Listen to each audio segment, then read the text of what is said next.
Kidneys మన శరీరంలో వ్యర్థాలను ఫిల్టర్ చేసి రెడ్ బ్లడ్ సెల్స్ ఉత్పత్తికి సహాయం చేసే హీరోలు. కానీ కొన్ని అలవాట్లు వాటి ఆరోగ్యాన్ని దెబ్బతీస్తాయని, క్రమంగా అది లాంగెస్ట్ కిడ్నీ డిసీజెస్ కు దారితీసే ప్రమాదం ఉందని ఆరోగ్య నిపుణులు హెచ్చరిస్తున్నారు. వాటిలో మొదటిది పెయిన్ కిల్లర్స్. తలనొప్పి, ఒళ్ళు నొప్పులు వంటి వస్తే వెంటనే వాటికి సంబంధించిన పెయిన్ కిల్లర్స్ వేసుకుంటాం. ఇవి కిడ్నీలో చిన్న ట్యూబ్స్ ని ఇబ్బంది పెట్టడంతో పాటు బ్లడ్ ఫ్లోను తగ్గిస్తాయి. సో డాక్టర్ సజెషన్ లేకుండా పెయిన్ కిల్లర్స్ వాడకూడదు.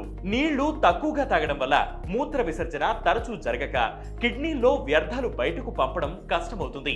ఫలితంగా కిడ్నీలో స్టోన్స్ ఏర్పడడం, ఇన్ఫెక్షన్లకు దారితీస్తుంది. సో రోజుకి కనీసం 3 నుంచి 4 లీటర్ల నీళ్లు తాగాలి. ఆల్కహాల్, సిగరెట్ ఎక్కువగా తాగితే దాని ఎఫెక్ట్ లివర్ పై పడుతుంది. లివర్ పై ప్రెషర్ పెరిగితే కిడ్నీలు ఎక్కువగా పనిచేయాల్సి ఉంటుంది. దీనివల్ల కిడ్నీలు అలసిపోతాయి. సిగరెట్ లంగ్స్ తో పాటు కిడ్నీలను కూడా పాడు చేస్తుంది.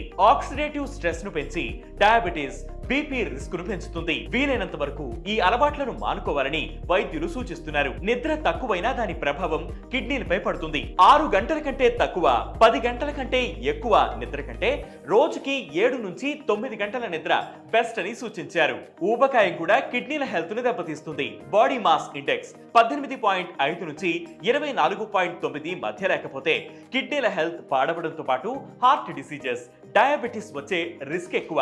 వారానికి కనీసం 5 రోజులైనా అరగంట పాటు వాకింగ్ చేయడం, ఆ తర్వాత వ్యాయామం అలవాటు చేసుకోవడం మంచిది. ప్రాసెస్డ్ ఫుడ్స్ ఇవి ఆరోగ్యాన్ని ఎంతలా దెబ్బతీస్తాయో ప్రత్యేకంగా చెప్పనక్కర్లేదు. సాస్లు, కూల్ డ్రింక్స్, ప్యాకెట్ స్నాక్స్ లలో sodium, sugar, bad cholesterol components ఎక్కువగా ఉంటాయి. సోడియం ఉన్న ఫుడ్స్ ఎక్కువగా తింటే రక్తపోటు పెరిగి కిడ్నీలపై ఒత్తిడి పెరుగుతుంది. సో ఈ చిన్న చిన్న మార్పులు చేసుకుంటే మీ కిడ్నీలను ఆరోగ్యంగా ఉంచుకోవచ్చు.